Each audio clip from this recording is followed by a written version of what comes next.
Un canard ne peut pas, enfin une canne ne peut pas donner des poussins Non. dans les œufs. Oui.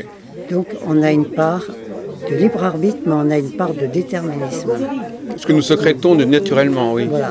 Donc on a quelque chose Le rapport à faire, de cause à effet, oui. mais par contre tout n'est pas prévu. Il y a une influence des astres, mais on a quand même notre libre arbitre. Bon, ça vous l'auriez dit, et à part ça, que vous auriez dit qu'elle n'a pas dit? Je sais que vous avez des tableaux sur les rapports entre les planètes et les signes, mais bon, ça c'est classique. Qu'est-ce qui vous a... J'aurais expliqué peut-être Dites-moi, parce oui. que j'ai constaté en regardant les thèmes de certaines personnes que, par exemple, des femmes qui ont des problèmes avec les hommes, elles ont pas Vénus à la bonne place. Il faut que Vénus soit Voilà. bien aspectée Oui. pour qu'une femme se Donc réalise vous avez, au niveau vous avez donc féminin. une pratique de l'astrologie quelque part. Oui, moi j'aime bien voir des thèmes. Oui, des d'accord. gens. Donc vous n'êtes pas simplement quelqu'un qui a lu des livres sur ce sujet, vous les avez mis en application. Pour les enfants, par exemple, je pense qu'il faut, pour les orienter, il faut voir la planète dans les signes. C'est un aspect très important. Le signe solaire, comme elle a dit, ça n'a aucune importance. Par contre, il y a Gauquelin qui avait fait Oui, une étude. oui, je vois que vous citez Gauquelin, oui. Gauquelin, il avait mis 25 000 cas. Il avait vu que tout le monde était distribué. Il y avait autant d'informaticiens, Oui. 2000 à peu près dans chaque signe. Oui, il a trouvé que ce n'était pas significatif. Voilà. Et après, on a vu que les militaires de carrière, ceux qui avaient choisi ça comme chemin de vie, eh bien, ils avaient Mars dans le bélier ou dans le scorpion. Pas lui, pas lui. Les militaires de Non, carrière. mais qui est-ce qui a trouvé ça? Gauquelin. Ah non, non, non. Lui, il a trouvé Mars au lever. Non, non, il ne l'a pas parlé. C'était bien aspecté. Oui. Par contre, les gens qui sont...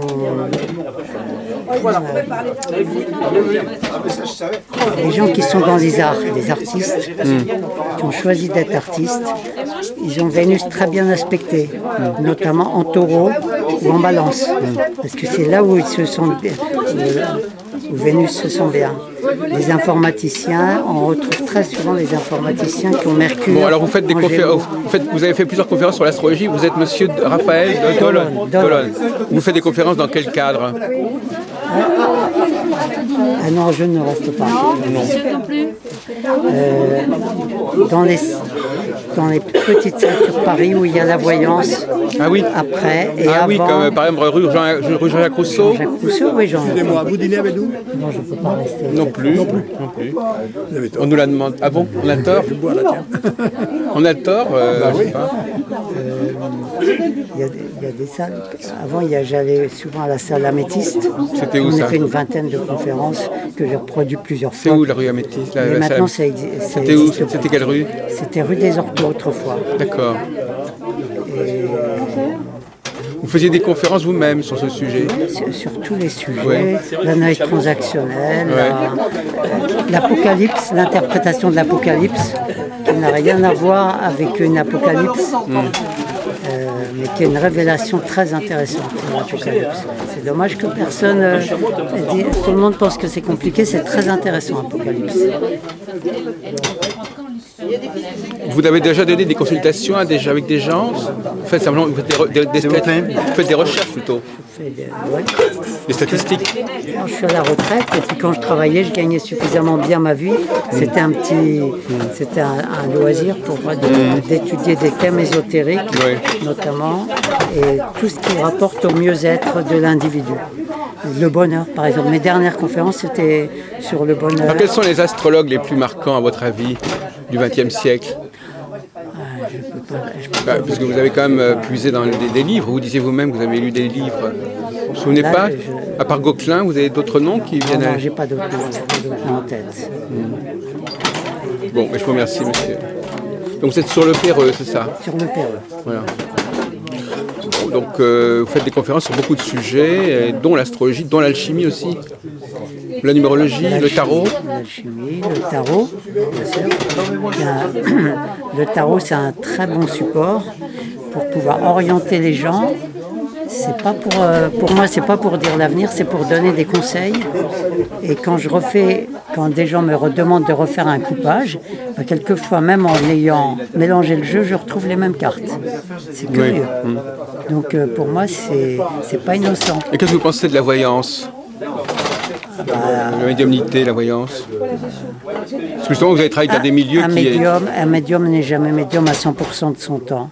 Quelquefois, on reçoit des messages, des flashs ou des intuitions, mais il y en a beaucoup pour gagner leur vie qui inventent, et c'est très facile d'inventer quand on est un bon psychologue. Oui, bien sûr, oui. Alors, à votre avis, l'astrologie, donc vous nous dites que l'astrologie, elle doit être fondée sur les statistiques, c'est ça? C'est votre idée? C'est qu'elle est... Quand on vous demande sur quoi est fondée l'astrologie, qu'est-ce qui la justifie, qu'est-ce qui la prouve, qu'est-ce que vous répondez?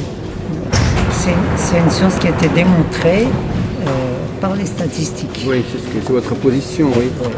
C'est un fait qui est admis et n'en déplaise aux détracteurs. C'est un fait réel qui est reconnu par tous les pays qui analysent avec les chiffres et qui les données. Aux États-Unis, c'est reconnu. Mais le problème, c'est que les statistiques ne justifient pas la pratique du thème astral dans sa globalité. Elles justifient simplement certains points. Elles justifient certaines règles générales, mais pas le thème astral dans sa complexité. Non, oui, dans les éléments les plus simples, effectivement, oui, c'est ça. C'est... Elle ne justifie que certaines choses de l'astrologie. Il y a une part d'intuition. Oui, voilà, il y a une part d'intuition, une part de... Il faut savoir trouver de voyance à la limite même. Oui. Il y a plusieurs interprétations de l'astrologie. Il y a plusieurs personnes qui ne trouvent pas forcément la même chose. Oui. C'est comme moi je m'occupe aussi de médecine parallèle. Ah oui. Il n'y a pas deux nutritionnistes qui sont d'accord sur l'alimentation. Tout le monde a sa meilleure théorie. Oui. C'est pareil en astrologie. Donc pour les grandes lignes, c'est quelque chose qui est admis. Par contre, alors à votre avis, est-ce que l'astrologie est validée au niveau des prévisions mondiales? Personne ne prévoit ce qui va se passer l'année prochaine. Et c'est toujours après coup qu'on dit, bah oui, ça je l'avais dit. Comment ça se fait? Il y a tellement de possibilités. Ah oui. Et après coup, bah, ils sont tous d'accord pour dire, bah ça je l'avais dit. Ah oui, c'est ça, après coup, oui. Et sur les milliers de personnes qui font des travaux, il y en aura toujours une dizaine qui ont tapé dedans. Bah, forcément, oui. C'est statistique. Exactement. C'est vrai. Donc, de ce point de vue-là, c'est pas au point. Non. C'est pas au point. Est-ce que c'est faisable? Est-ce qu'on sait qu'un jour on y arrivera? Je ne pense pas. C'est quelque chose qui arrive. Parce que c'est d'un domaine, c'est pas d'un domaine purement scientifique quand même. Mais si on en reste à des généralités, est-ce que si au moins ces généralités étaient vraies, ça serait déjà pas mal? Ouais, si on avait annoncé par exemple qu'à partir du début 2011, il va y avoir des grands mouvements populaires comme ça aurait déjà été pas mal, même si on n'est pas précisé. On ne peut pas prévoir, c'est une carte marine.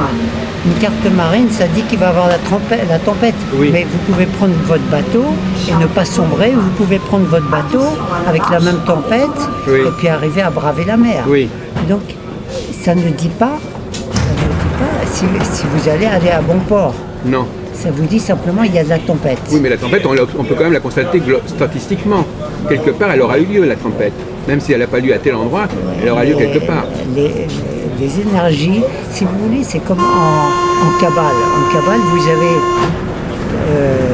les émanations, vous avez la création, formation, action. Alors vous voulez que je vous prouve l'action qui va se passer? Ben non, je ne peux pas. Je peux vous dire ce qu'il y a au-delà, les forces qui sont au-delà, dans les formations, dans les émanations. Ça, c'est pas de la science expérimentale, ce qui est au-delà. Oui. Ce qui est purement concret. Donc qu'est-ce qu'on peut dire avec l'astrologie alors? De quoi peut-on parler avec une certaine fiabilité? Pour faire de l'orientation. Oui. Pour orienter des gens dans là aussi, ça peut être assez variable. Il y a des gens qui font un métier pour différentes raisons. Beaucoup de gens ne savent pas qu'ils ont un talent caché. Oui, il y a ça aussi. Donc, Vous-même, par exemple, ça vous a renseigné sur votre propre vie, votre propre psychologie, Un petit astrologie? peu parce que mon père avait fait des cours d'astrologie avant ma naissance. Et on a été orienté par rapport à ça. Moi, j'étais Là, vous êtes né dans très rationnel et j'étais très mercurien. Depuis votre naissance, vous connaissez l'astrologie? Mon père, il avait fait mon thème astral le jour de ma naissance. Ah bon? Ah oui, d'accord, oui. Je suis un petit peu baigné dans ce milieu. Ah bah oui, oui, ça c'est sûr, oui. Bon, alors donc finalement, ça vous a aidé? Absolument, absolument. Pour m'appuyer des points forts pour travailler sur mes points faibles. Oui. C'est ça le but. On a des triangles, c'est-à-dire des choses qui sont favorables parce qu'on a vécu la vie avant la vie, on a déjà développé certaines choses, ça vous les a mis en triangle, et vous avez encore d'autres choses à surmonter que j'appelle les cas. Donc, Et au niveau de votre... Est-ce que vous avez pris des décisions par l'astrologie ou est-ce que vous avez choisi un partenaire par l'astrologie? Votre femme, si vous êtes marié et vous avez des enfants, est-ce que ça a joué dans vos choix, dans vos décisions? Non, parce que il y a toujours la passion qui est au-delà des choses rationnelles. Mais par contre, comme j'avais une nature analytique au côté mercurien, donc j'ai travaillé dans le technique, dans l'électronique toute ma vie, sur des études techniques.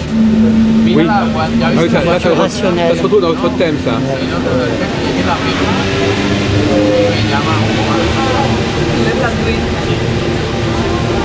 Donc vous avez formé des gens à l'astrologie, vous avez eu des élèves, des gens qui vous écoutent, ça leur a fait quelque chose, ça les a aidés, Oui, parce que leur a ouvert des portes. quand je fais des petits exposés, il y a beaucoup de gens qui viennent avec un esprit vierge et qui ne connaissent rien. Donc j'expose d'une façon très simple, avec tous mes tableaux sur paperboard. J'explique les choses d'une façon de la vulgarisation sans être vulgaire. Alors sortez-moi un peu vos papiers là, que l'on regarde un peu ce que vous avez. Je surveille un peu l'heure. Ah mais je surveille, il y a encore 4 stations, on va pas manquer la station. Je les ai regardés là un petit peu, vous avez un petit topo, une planche.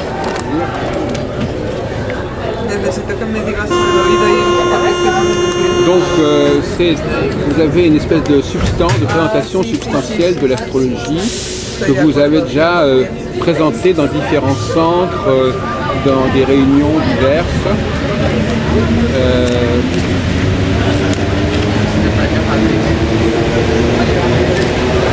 Voilà des tableaux comme ça, voilà.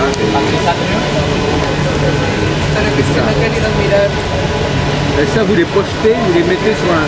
Vous les mettez au tableau, vous les projetez même pas sur un rétroprojecteur ou comme ça.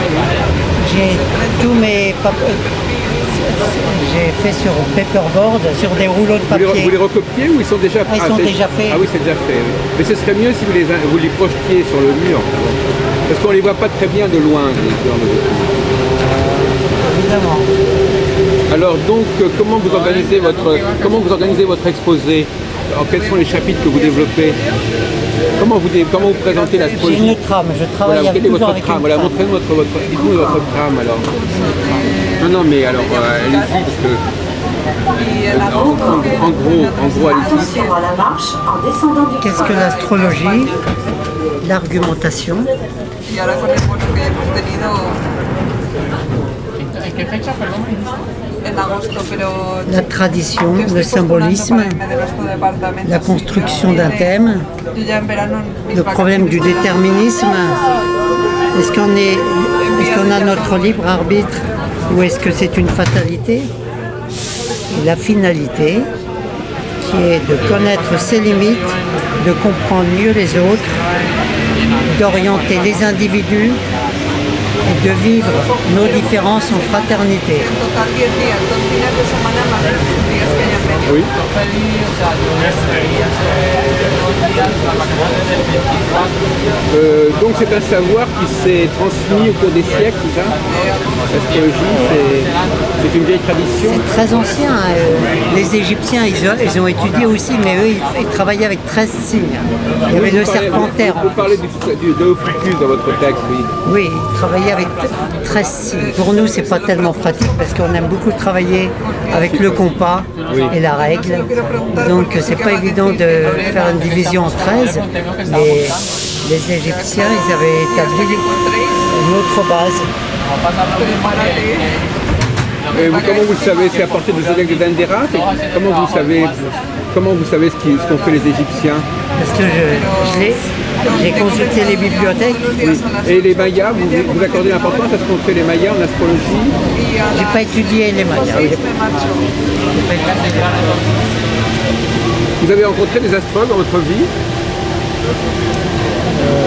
À part les livres, vous avez rencontré des gens Oui, qui étaient astrologues et qui étaient des chercheurs en ésotérisme, Oui. qui étaient voyants. comme Raphaël Pailleur, des gens comme ça? Oui. Oui, mais non, mais même dans les salles de voyance, Oui. il y en a beaucoup qui Bah oui, sont il y astrologues. a Marguerite de Bismont, par exemple. Il y a Alain Couvrat, il y a Aguilar, il y en a pas mal.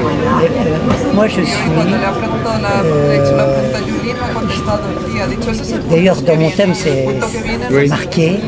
J'ai Jupiter qui est tout seul dans son coin, donc qui n'amplifie rien. Jupiter est la planète qui influence quelque chose, qui donne un aspect d'ampli. Donc moi, je me disperse dans plein de choses. C'est pour ça que je suis je touche à plein de domaines, mais je ne vais pas dans le détail. Par contre, ce qui m'intéresse, c'est de connaître un peu tout. Moi, je trouve que ça ne sert à rien d'être spécialiste.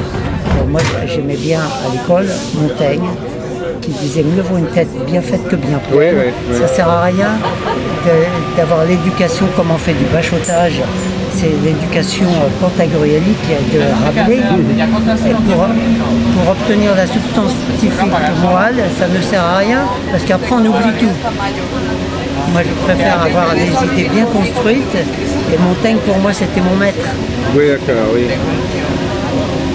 Mais l'astrologie, c'est quand même assez compliqué quand même. C'est un peu lourd quand même l'astrologie. Tel qu'on l'appelle. Par exemple, là, on vient d'une conférence, c'était quand même assez lourd comme exposé. Mais oui, parce que c'est pas la peine de compliquer le système. Oui. Moi, Peut-être même le simplifier, qui sait.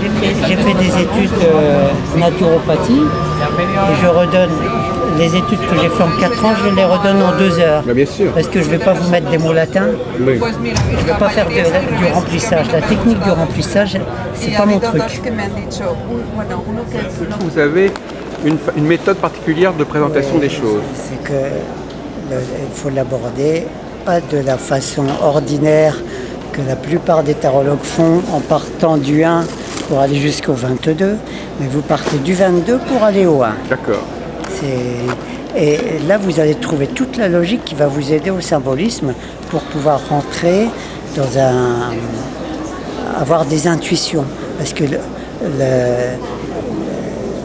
au départ, vous êtes un voyageur, vous êtes celui qu'on va prendre pour un fou et qui est fait votre parcours initiatique et vous ressemblez à un fou, mais vous n'êtes pas fou. Oui. Le Christ a été pris pour un fou. Et dans certains mouvements, justement, on lui donne la lettre Chine qui est attribuée au fou. Bon, vous rentrez sur la lame, après sur le 21, qui est le monde.